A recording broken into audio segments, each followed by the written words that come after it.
Okey, bismillahirrahmanirrahim. Assalamualaikum warahmatullahi taala wabarakatuh. Salam sejahtera, selamat datang ke channel saya. Sambungan untuk Selangor Kertas 1 2021. Soalan 23. Diagram shows a load of weight W is kept in equilibrium by two string. Okey, ini ada satu beban digantung oleh dua tali, T1 dan T2, tension 1 and tension 2, dan juga weight. Ada tiga forces terlibat di sini. So which of the following vector diagrams represent all the forces acting on the load? Okay, tiga-tiga ni kita nak gabungkan menjadi segitiga daya. Segitiga daya. Pertama kita tengok a rule, the very important rule, which is the direction of the force shouldn't be changed. Okay, arah daya yang terlibat yang kita letakkan dalam segitiga daya tersebut tidak boleh diubah. Contohnya kita tengok weight dulu. Weight acting downwards. Okay, so jawapan A okey, jawapan B okey, jawapan C okey, jawapan D pun okey. Semuanya bertindak ataupun pada arah ke bawah. Okay, tengok T2 pula. T2 ke kanan, T2 ke kanan. Tengok A, T2 ke kanan. Okey. B, T2 ke kanan. Alright. C, T2 tiba-tiba naik pada arah atas kiri. Salah. So C bukan jawapannya. Okey. Kemudian D, T2 kanan. Okey, no problem. Next, T1 ke arah atas tetapi sedikit kiri, serong ke kiri pada sudut 60. Okey, sudut 60 tu kita sekejap lagi kita datang balik kepada sudut 60. Kita tengok arah dulu. Roughly arah dulu untuk T1. So T1, okey, A ada kemungkinan betul. Nampak arah dia tu ada kemungkinan betul. B, T1 tiba-tiba pula ke bawah macam gini. Salah. So B dah salah dah. C dah salah dah.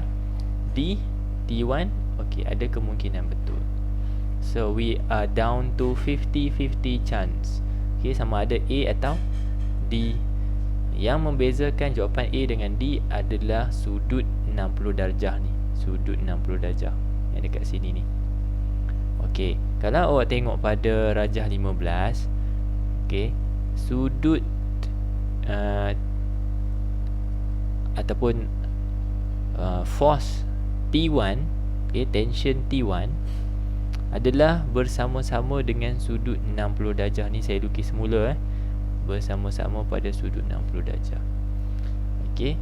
So dalam sudut 60 darjah ini, apabila kita pindahkan ke dalam segitiga bersudut tegak, okey, jawapannya will be D, because the angle in D dalam pilihan jawapan D ni adalah sudut selang-seli. Sudut selang-seli. So dipindahkan 60 yang merupakan sudut luaran ini menjadi sudut dalaman. Okey, dengan menggunakan konsep sudut selang-seli, isosceles kalau tak silap saya lah. Okey, isosceles. So dipindahkan menjadi sudut 60 sebagai sudut dalaman. Sebagai sudut dalaman. Okey. So itu saja. Kalau saya nak lukis semula pun sudut itu akan jadi begini, saya lukis semula. Ataupun awak nampak macam ni. Kalau awak tak nampak macam saya ni, kadang ada pelajar yang dia akan terus lukis di atas rajah. By chance dia mungkin akan dapat terus lah. Okay, not every time, tapi kadang-kadang tu boleh dapat terus. So W ni yang ke bawah ni kita pindahkan, cuma kita letak di atas ni, jadilah dia W macam tu. T2 ni ke kanan kan, so kita pindahkan dia pergi sini. T2. T1 kita kekalkan, maka 60 darjah yang di luar ni kita pindahkan jadi sudut dalaman. Dekat situ 60. Sama tak dengan jawapan D? Sama sebiji. Okey, tu cara metod kedua. Kadang-kadang kita pindahkan terus, letak pada diagram pun kita boleh dapat jawapan terus lah. So yang ni bukan sekali buat dapat lah. Kadang-kadang tu by chance, kadang-kadang by exercise. Kalau dengan pengalaman membuat latihan, awak boleh nampak lah awak nak pindah ke mana. Okay, the rules, always check the direction of the forces first. Cari dulu jawapan mana yang memang awak boleh cancel off kerana arahnya tidak di-maintain, tidak dikekalkan. Yang tu awak check dululah. So, at least awak jawab tu adalah panduan. Tidaklah awak meneka-neka secara rambang, lampau mencapah. Okay. Next, 24. Table 2 shows the result of experiment to investigate relationship between force F and the extension of a piece of a rubber band Fx. Ini Hooke's law kan. Apakah nilai X? What is the value of X? X kat sini ya. Tu nilai X. X tu apa? X tu adalah panjang. Panjang asal berapa? 9.4. Panjang asal 9.4. Dia nak X. X ni apa? Kalau awak tengok 10.6 ni adalah panjang selepas mengalami pemanjangan 1.2. Maka jadilah dia 10.6. Macam mana dapat? 9.4 tambah 1.2 dapat 10.6. So kalau pemanjangan 1.2 dapat ni, kalau pemanjangan 2.4 dapat X. So apa perlu kita buat? Jangan pula awak pergi tambah ni 10.6 tambah X. Sorry, 10.6 tambah 2.4. Salah lah, sebab 10.6 ni sudah pun bersama-sama dengan pemanjangan 1.2. Jadi ambil panjang asal 9.4 tambah dengan pemanjangan yang berlaku pada X. Berapa? 2.4. Dapatlah 11.8. Soalan ni senang je, tapi kena tengok table dan faham betul-betul. Dia bukan 10.6 tambah 2.4. Kita ambil panjang asal. Sama juga dengan ni. Macam mana boleh dapat 13? Kerana 9.4 tambah dengan 3.6. Dapatlah 13. Macam tu kena faham yang kita sedang mengambil panjang asal tambahkan dengan extensionnya.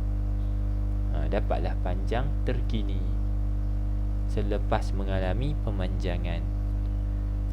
Next, 26. Diagram shows a simple barometer alongside a mercury manometer. Yang ni dua-dua adik-beradik ni sangat famous. Yang pertama dipanggil barometer. This is barometer. Fungsinya adalah untuk measure atmospheric pressure. Atmospheric pressure, ingat ya. Barometer fungsinya mengukur tekanan atmosfera.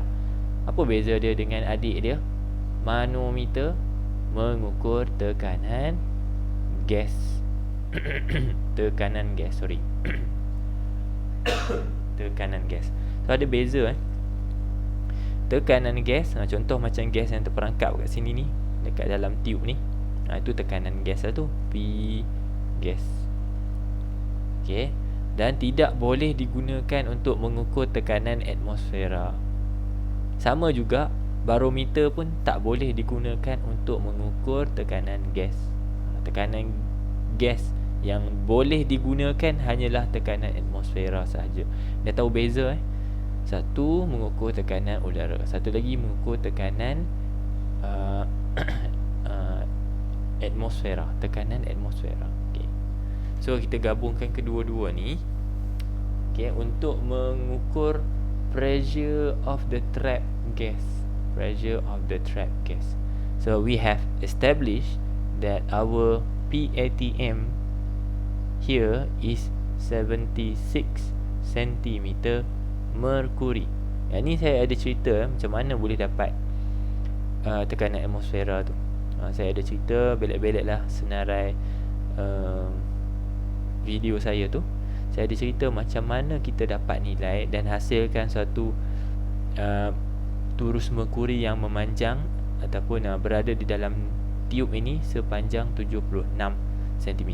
Disebabkan ianya merkuri, maka kita letak unit tekanan tu sebagai 76 cm merkuri. Tu. Okey, 76 cm merkuri. Okey, dan ingat juga sedikit nota, panjang daripada sini sampai ke permukaan merkuri dalam bekas tu adalah 76. Bukan sampai bawah ni, bukan sampai bawah dasar, sampai dekat permukaan.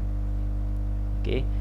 So first thing first, kita tahu nilai PATM 76. Kenapa saya mention yang ni? Kerana pada soalan-soalan yang lain berkemungkinan nilai PATM juga boleh jadi 75 atau 74 dan sebagainya.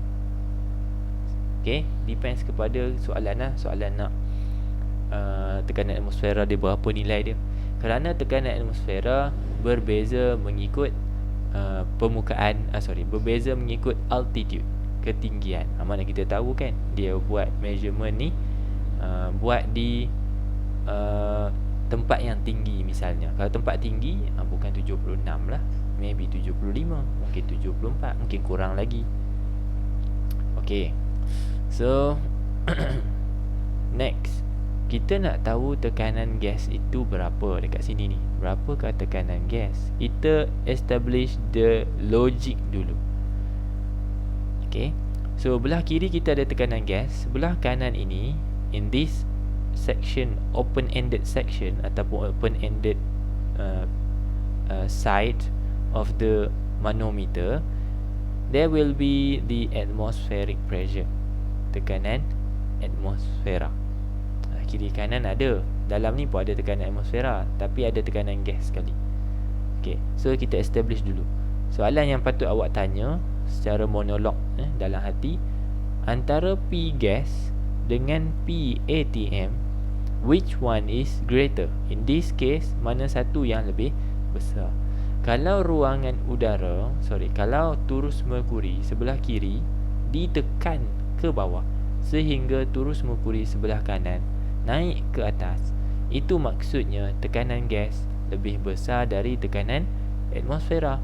Kan sini dia tekan ke bawah menyebabkan merkuri ni naik ke atas, bermaksud tekanan gas lebih besar dari tekanan atmosfera.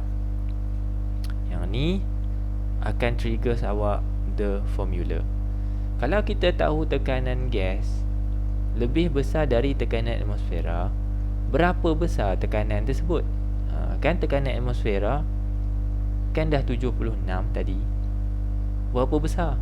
Berapa besar merujuk kepada tanda tambah berapa besar. Maksudnya nilai akan jadi lebih 76 lah. Lebih dari 76. Macam mana nak lebih? Tambahlah operasinya. Okey, nak tambah dengan siapa? Berapa besar? Kita tambah dengan nilai Allah. Tambah dengan nilai H. That is your H value. H tu apa? H tu adalah beza ketinggian kedua-dua turus merkuri, sebelah kiri dengan sebelah kanan. Berapa beza ketinggian dia? So belah sini 50 dengan 60. Berapa beza dia? 10. So 76 PATM tambah 10. Okay, kurungan sentimeter merkuri, dapatlah 86.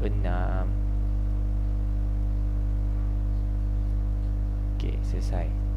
So logik lah, tekanan gas 86, tekanan atmosfera 76. Sebab tu jadi macam ni. Merkuri belah kiri lagi rendah daripada merkuri sebelah kanan. Satu lagi kes, kalau, ini saya beritahu kalau ya, kalau tekanan gas awak tengok dan awak establish, okay, tekanan gas lebih kecil daripada tekanan atmosfera.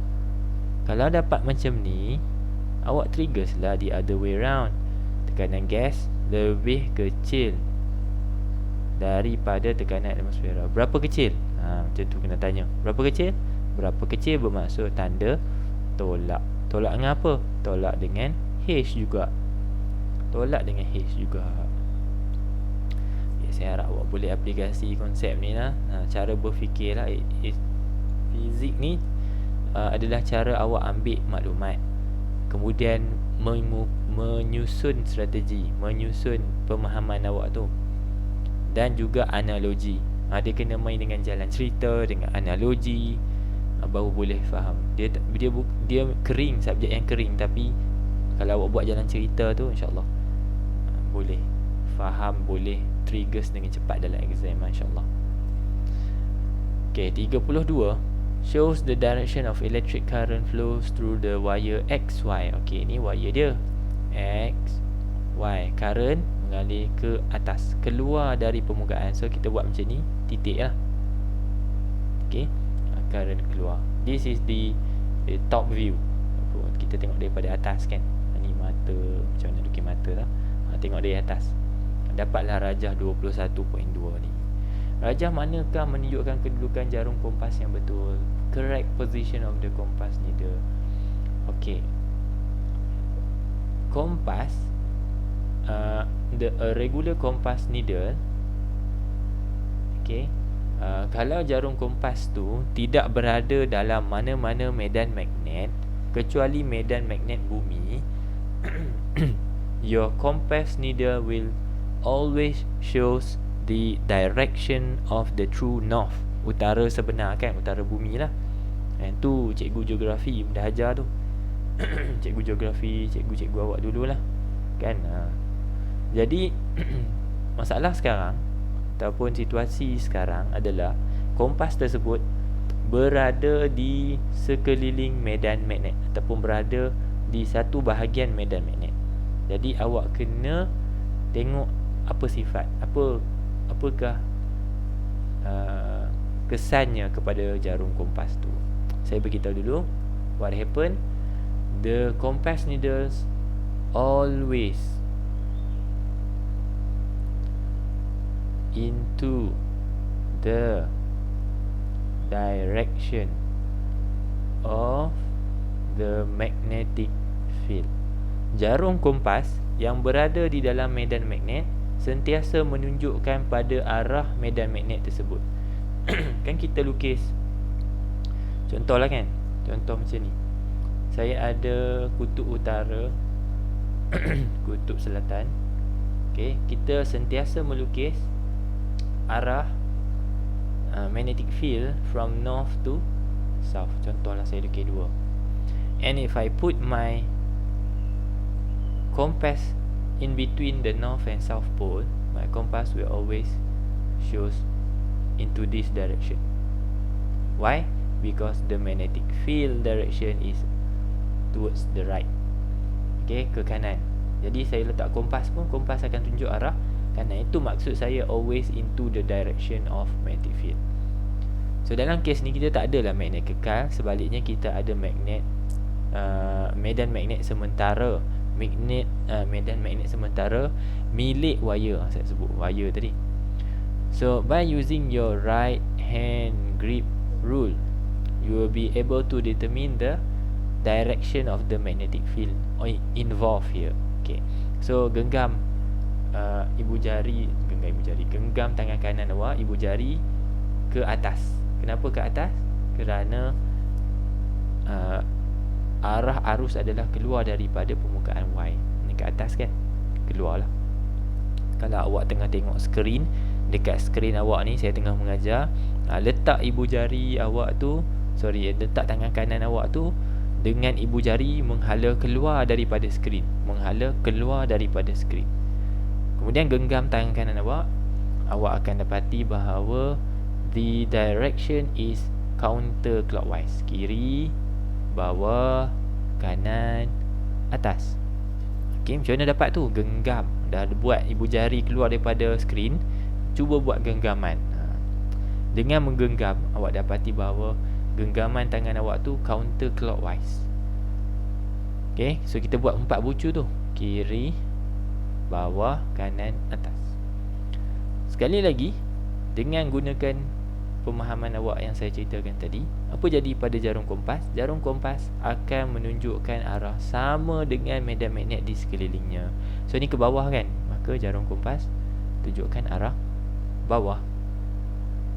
Okay, your answer will be C. Kalau kompas duduk ke atas ni, kita ubah kompas duduk atas ni, dia tunjuk kiri. Kalau saya letak kompas duduk belah sini kanan, dia tunjuk atas. Macam tu, tunjuk arah. Kalau saya letak di bawah ni, dia tunjuk kanan. Still, if you watch ataupun observe the compass needle of all 4 of these, semuanya menunjukkan pada arah counter clockwise. Okay, so this is how we draw the magnetic field direction. Asalnya bukan kita tiba-tiba pergi tabur serbuk apa tu serbuk besi kan dekat permukaan yang ada medan magnet tu, tiba-tiba kita dapat shape dia. Itu baru shape, kita tak tahu arah dia lagi. So inilah asalnya macam mana kita dapat direction dan kita lukis direction dia ni. That is how. Okay, 34. Transformer used to light up a bulb. Which one is true about the transformer? Jenis transformer. Transformer ada dua, step up dengan step down. Macam mana nak kenal? Tengok number of turns. So the number of turns here in primary coil is greater than the number of turn on the secondary coil. So banyak-banyak kepada sikit-sikit. Itu adalah step down. Buang A dengan B. Okay, step down. Next, we are to find the voltage across bar. Voltage kat sini namanya apa? Voltage secondary. Voltage di sini namanya apa? Voltage primary.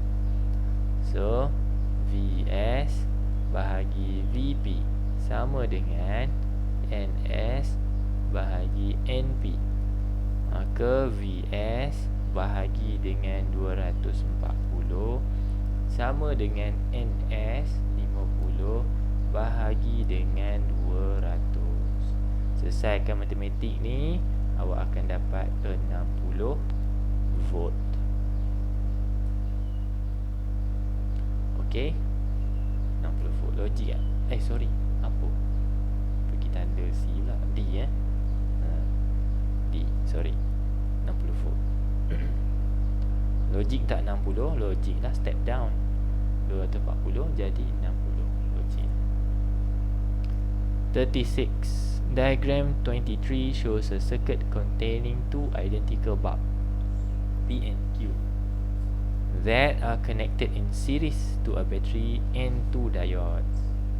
Hai Zahid, Assalamualaikum. Selamat pagi. Sini peluk sikit. Rumah sendiri. Go.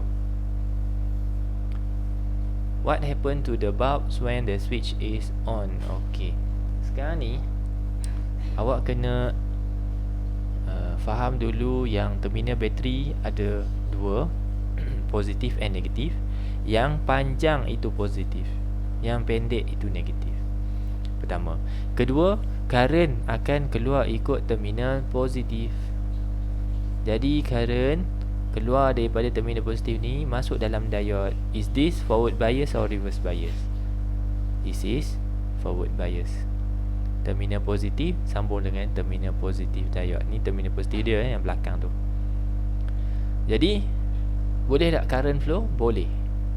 Pass through di diode, pass through bulb P, pass through bulb Q. Sampai dekat sini tiba-tiba the connection of diode here is in reverse bias. So now the current cannot flow and could not complete the circuit. Tak complete the circuit. What happened to the bulb? Jawapannya dua-dua tak menyala. Mana boleh satu menyala, satu tak menyala? Sebab litar ni adalah litar siri, tak ada laluan lain bagi current untuk melengkapkan kitaran ataupun melengkapkan connection tu lah. Jadi kedua-duanya padam. 37 is a heat control switch in a transistor circuit. Which of the following statements is true? Mana satukah yang betul? Tengok A dulu. Transistor yang ditunjukkan adalah jenis PNP. Okay, ni apa? Tengok anak panah keluar. This is NPN. NPN. So salah. Okay, salah.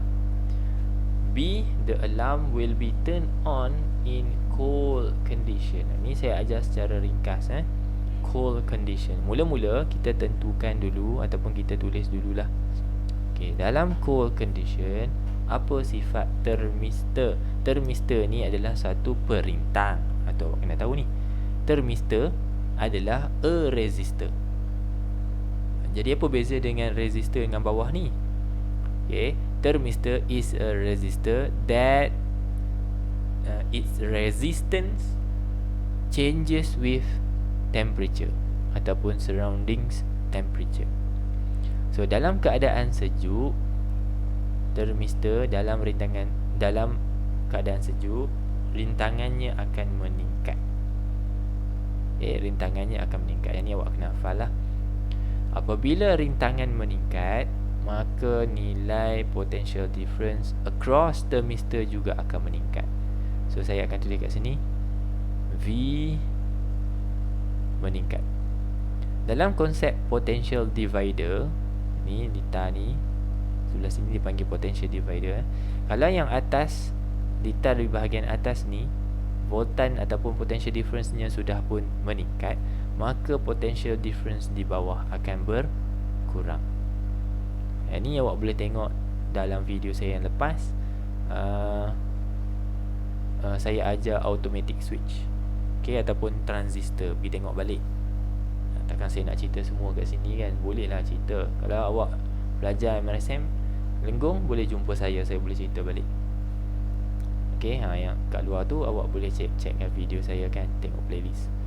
So bila voltan atau potential difference di bawah kecil, maka nilai arus tapak tidak boleh wujud. There is no base current flowing here. Tak ada base current kat sini. Bila tidak ada base current, collector current IC yang sepatutnya masuk dan melengkapkan kitaran ni, melengkapkan litar, terhenti di sini. IC cannot flow. Kerana IB fungsinya adalah untuk allow IC to pass through the transistor and makes the transistor switch on. Jadi bila IB tak ada tadi ni, bila IB tak ada, maka IC tak boleh complete the circuit, alarm tidak akan menyala. So B bukan jawapannya. Penggera tidak akan menyala dalam keadaan sejuk.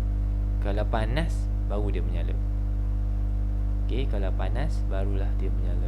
Okey, tak apa, saya tunjuk C dulu. Sekejap lagi kalau saya tak boleh panggil, kalau saya tak ceritakan ni, saya cuba cerita sikit lah. Macam mana pula kalau dalam keadaan panas kan. Tu C tu. Okay, padam dulu. Tadi tak menyala kan. Okay, kita padam ni.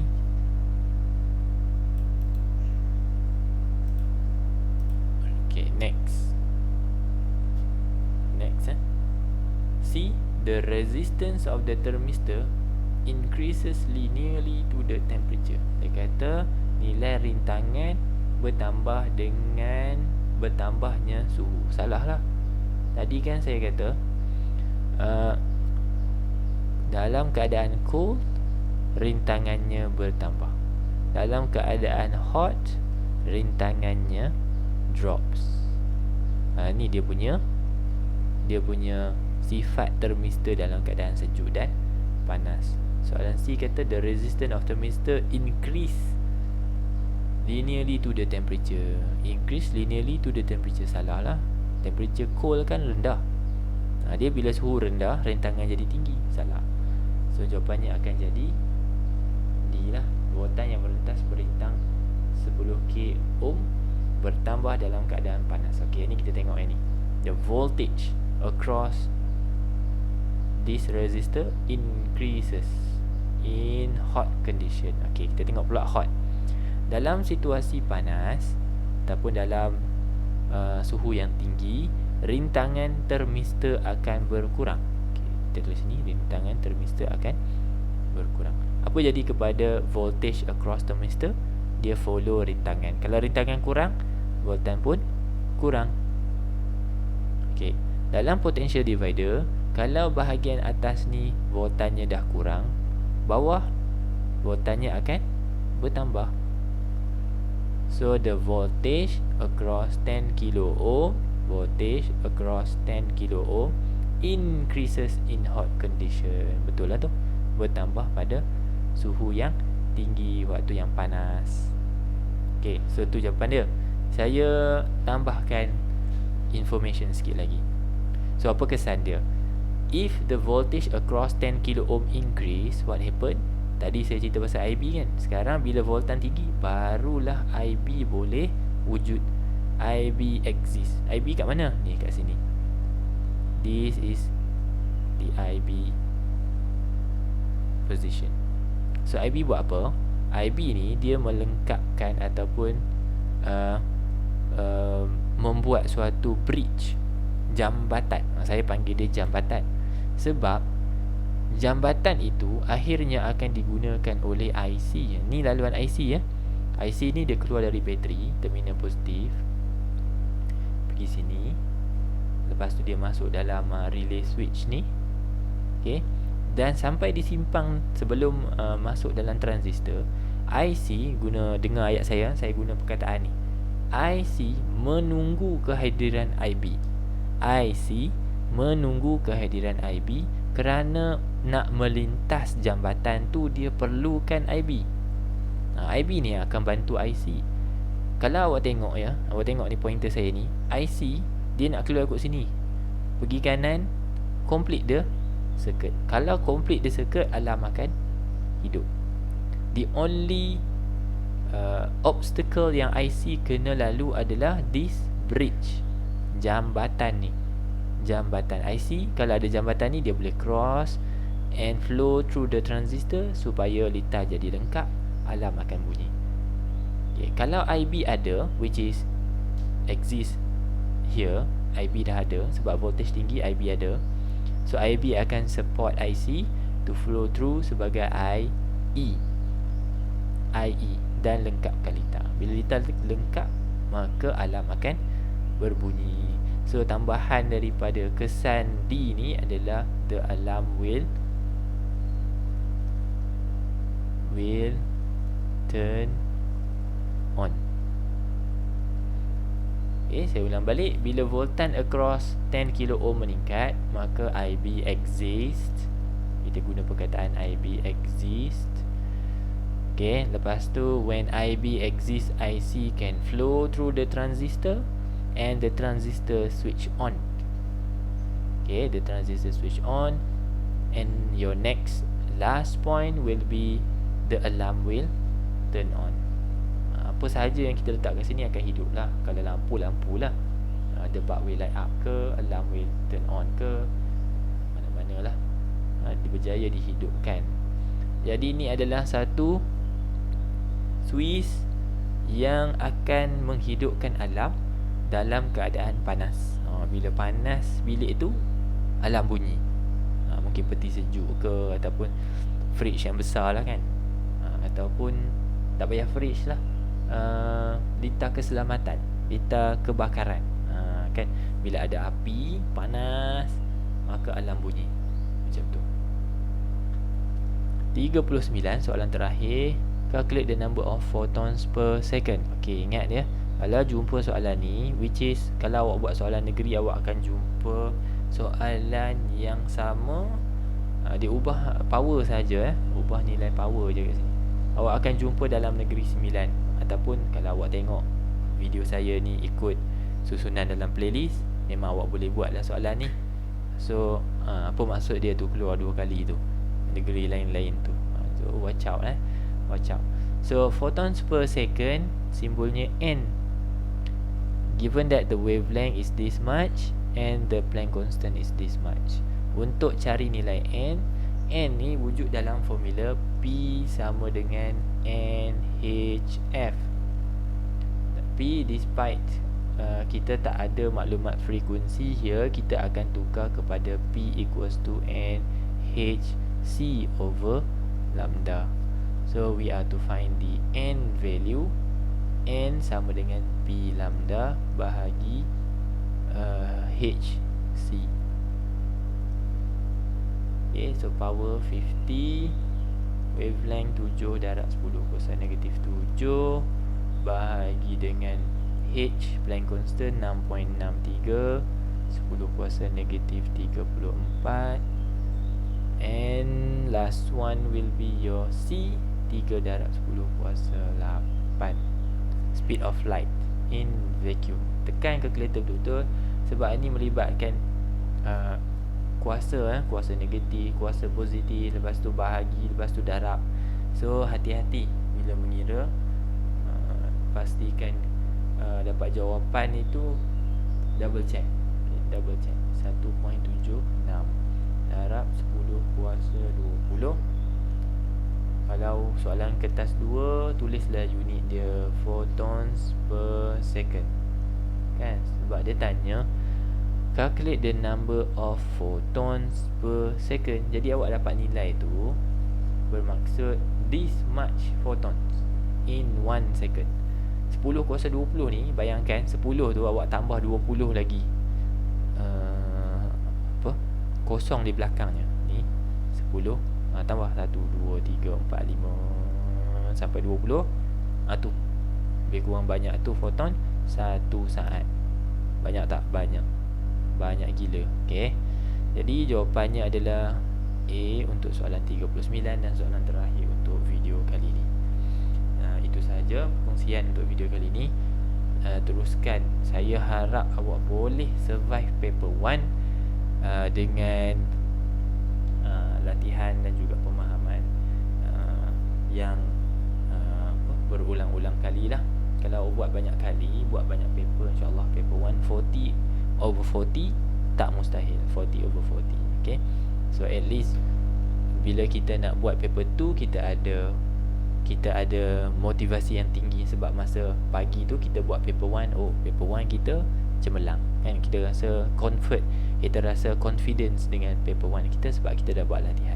So paper 2 tak dapat tidak memang susah sikit kan. Paper 2 memang sebabnya awak tak ada pilihan jawapan dan awak kena buat essay, awak kena buat soalan structure, banyak menulis. Okay. Kat situ pun ada sedikit perlukan motivasi daripada paper 1 awak. Okay, nevertheless, teruskan berusaha. Kita jumpa dalam trial Pahang insyaAllah dalam next video. Terima kasih, jaga diri. Assalamualaikum. Bye.